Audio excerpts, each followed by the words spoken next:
আসসালামু আলাইকুম। এক্সেলস ম্যাজিকের পক্ষ থেকে স্বাগত জানাচ্ছি আমি হারুন রশিদ।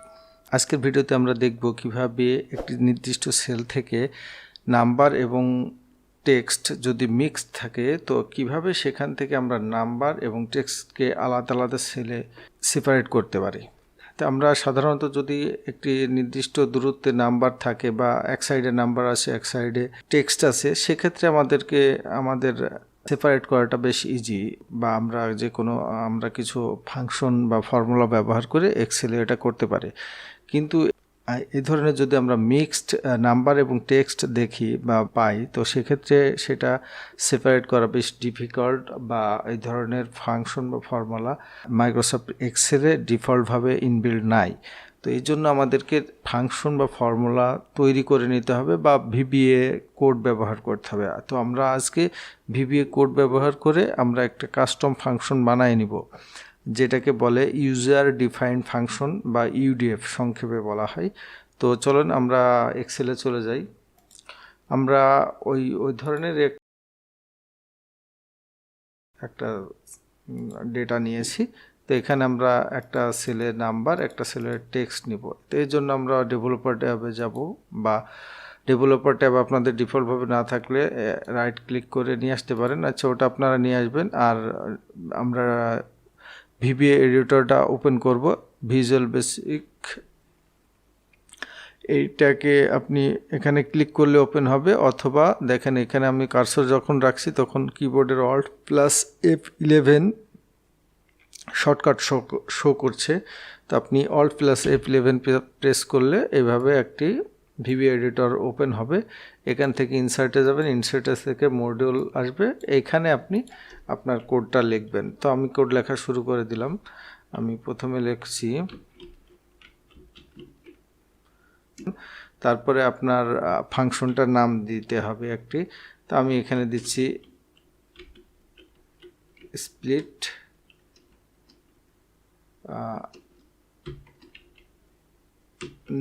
নাম্বারের সংক্ষেপে দিলাম নাম, আর টেক্সটের সম্পর্কে টেক্সট দিয়ে দিলাম। ওকে, তো এর ভিতরে আমাদেরকে প্যারামিটার লিখতে হবে। প্যারামিটার বলতে আমরা যখন কোনো ফর্মুলা লিখি, যেমন সাম লিখলাম, আমি সাম লেখার পরে দেখেন ব্র্যাকেটের ভিতরে থাকছে নাম্বার ওয়ান দিলাম, কমা দিতে হবে, তারপরে কি থাকবে না থাকবে, কিংবা শুধু একটাই হবে কি না। যেমন আমি যদি এখানে লিখি রো, তাহলে এর কেমন হচ্ছে, এর একটি সিঙ্গেল দিলেই হয়ে যাচ্ছে। ঠিক এরকমই ওখানে আমার যে ফাংশনটা আসবে সেটা কি ধরনের হবে সেটাকে আমাদের এখানে নির্দিষ্ট করে দিতে হবে। তো আমরা ওই রকম একটি রেঞ্জ সিলেক্ট করব, সেল বা রেঞ্জ। তো সেটা নিয়ে নিলাম, আমি রেঞ্জ দিলাম, আরএনজি ব্যবহার করলাম, রেঞ্জ অ্যাজ রেঞ্জ, ঠিক আছে, কমা দিলাম। আর একটা আসবে রেঞ্জ থেকে আমি নিলাম নাম্বার, ধরলাম নাম অ্যাজ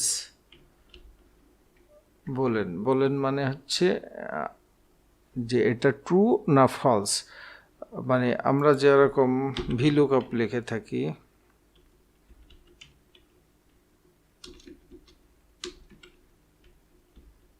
ভিলুকআপ লেখার পরে এই দিলাম কমা, তারপরে দিলাম একটা কমা, এটা আমি দিয়ে দিচ্ছি। তারপরে কলাম ইন্ডেক্স দেওয়ার পরে কমা দেওয়ার পরে যেমন আসছে ট্রু না ফলস, এই যে ট্রু না ফলস, এই ট্রু অথবা ফলস আমাদের ব্যবহার করতে হবে।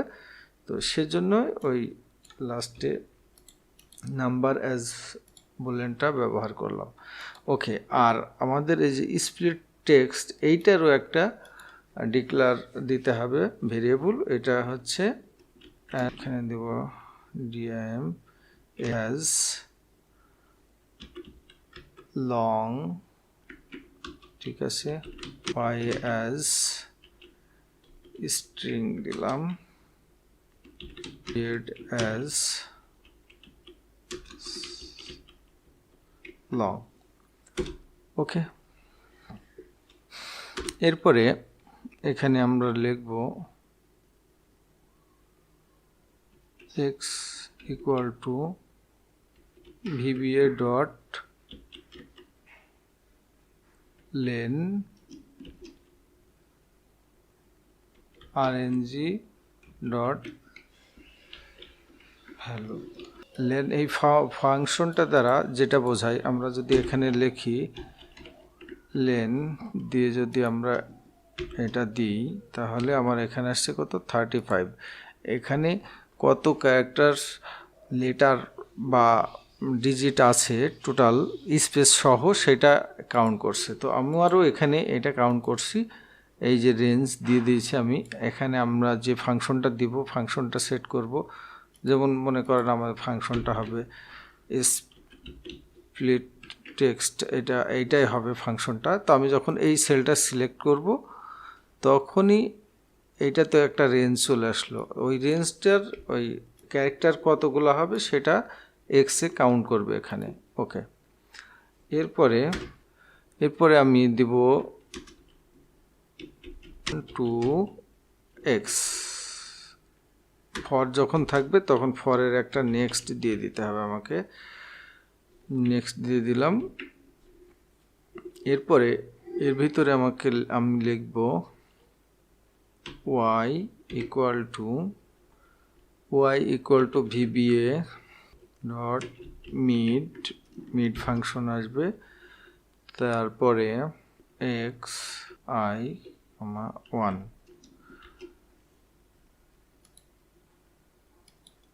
এক্স তো আমরা যে রেঞ্জটা সিলেক্ট করছি ওটার ভ্যালুটা টোটাল ভ্যালু কাউন্ট করছে, আর এখানে জেডের মান পরিবর্তন হবে। এখানে যদি আমরা এখানে দেখলাম এক্সের মান হলো কত 35, তাহলে জেডের মান 1 থেকে 35 পর্যন্ত যাবে। তো যখন এইটা টোটাল 35টা আছে ক্যারেক্টার, সে কিন্তু এইটা 1 বাই 1 চেঞ্জ হতে থাকবে, আর এটা সবসময় নিবে।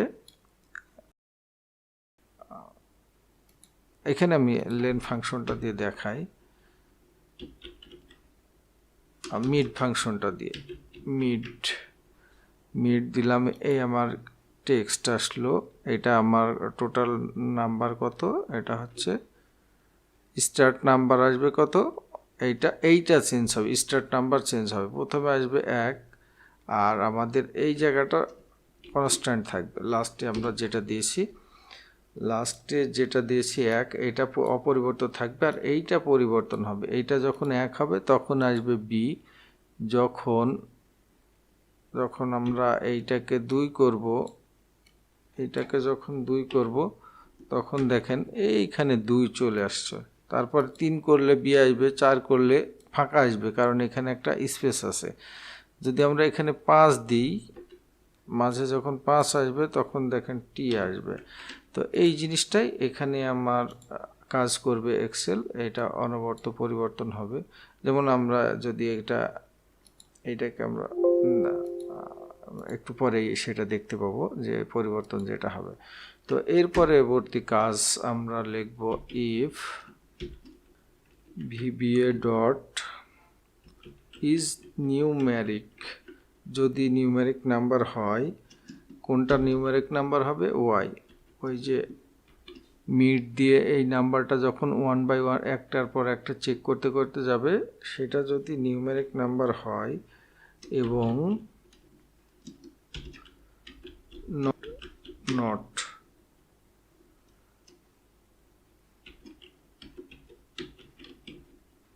নাম্বার। ওকে, এখানে আমার একটি ব্র্যাকেট দেওয়া লাগবে।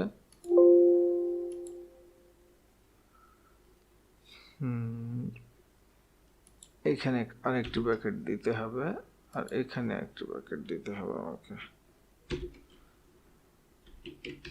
দেন ওকে, দেন কি হবে, যদি এটা হয় তখন আমার split text equal to split text plus Y হবে, আর এফ করে দিতে হবে। দেখি এখন আমরা ফাংশনটা এখন কাজ করছে কিনা দেখে আসি।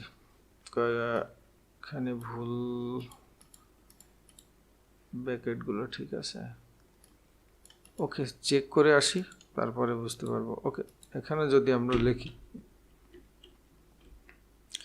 স্প্লিট টেক্সট চলে আসছে। যেমন আমরা এই ফাংশনটা লেখার পরে আমাদের ফাংশনটা কিন্তু অটোমেটিক এখানে শো করছে। ওকে দিয়ে দিলাম।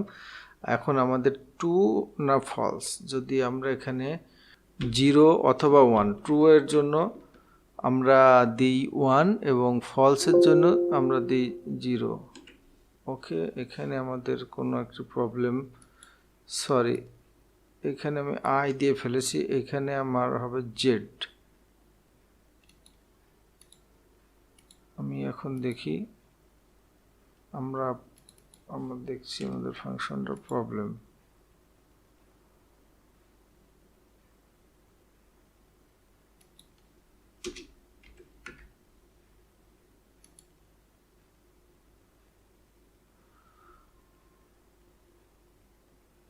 ওকে, আমরা এই যে লেনটা আসছিল আমার এখানে স্প্লিট নাম্বারটা থেকে এইটা আসছে আপাতত। তো দেখি আমার এখানে কোথায় কোন প্রবলেমটা হয়েছে।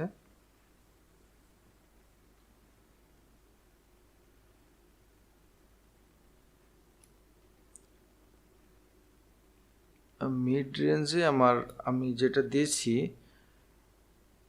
এইটা হবে না, এটা তো দিয়েছি আমি 35। তো এখানে 35 হলে তো ওখানে আমার এক্সেলকে বলাই হয়ে গেছে যে এখানে এই জায়গায় 35 আছে, তুমি এর ভিতরে থেকে নাম্বার অথবা টেক্সট বের করো। তো সেটা তো 35 ছাড়া আর কিছু বের করতে পারবে না। এই জায়গাটাতে আমার ভুল হয়েছে, আমার এই জায়গাটা লিখতে হতো রেঞ্জ। এটা আমি কপি করে দিচ্ছি। আচ্ছা, রেঞ্জ ডট ভ্যালু। এখন আমরা এটাকে যদি একটু কাজ করে দেখি, এখন দেখেন আমরা নাম্বারটা চলে এসছে, 2 এসছে প্রথমে, তারপর 4 এসছে, তারপর 0, তারপর 4।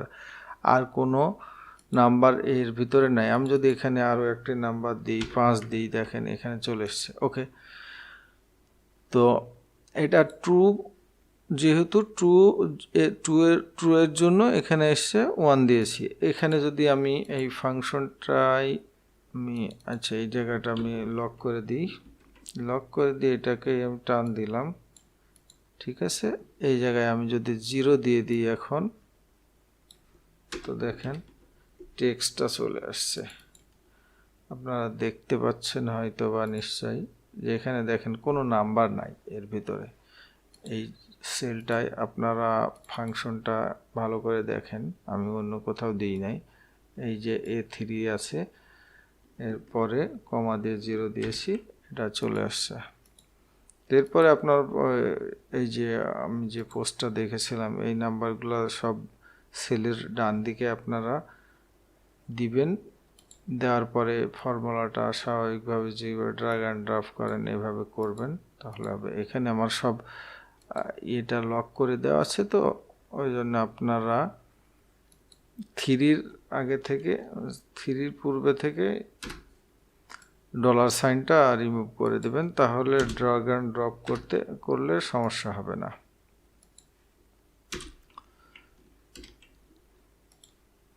এটা করে দেবেন, আর বাকি ওই কাজটাগুলো আপনারা পারবেন। তো কাজ তো শেষ।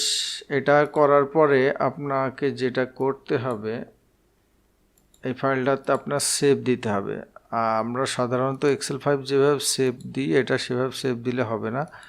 এটা আপনার যে জায়গায় সেভ দিবেন সেখানে দেখেন, এখানে ম্যাক্রো এনেবল ওয়ার্কবুক, এই ফরম্যাটে আপনার যে কোনো একটি নির্দিষ্ট জায়গাতে আপনার পছন্দের মতো সেখানে আপনি সেভ দিতে পারেন। আপনি নাম দিবেন একটা স্প্লিট টেক্সট নাম্বার, আমি দিয়ে দিলাম, এই নামে সেভ দিয়ে দেবেন। ওকে, ভিডিওটা এই পর্যন্তই। ভিডিওটা যদি আপনাদের ভালো লেগে থাকে তো আপনাদের কাছে আমি রিকোয়েস্ট করছি, আমার এক্সেল ম্যাজিক ফেসবুক গ্রুপ আছে, ওখানে জয়েন করবেন এবং চ্যানেলটাকে সাবস্ক্রাইব করে রাখবেন। আর আমাদের পেজটা আছে, সেখানে ফলো করে রাখবেন, পরবর্তী ভিডিওগুলো যাতে আপনারা দ্রুত পেয়ে যেতে পারেন। ধন্যবাদ সাথে থাকার জন্য।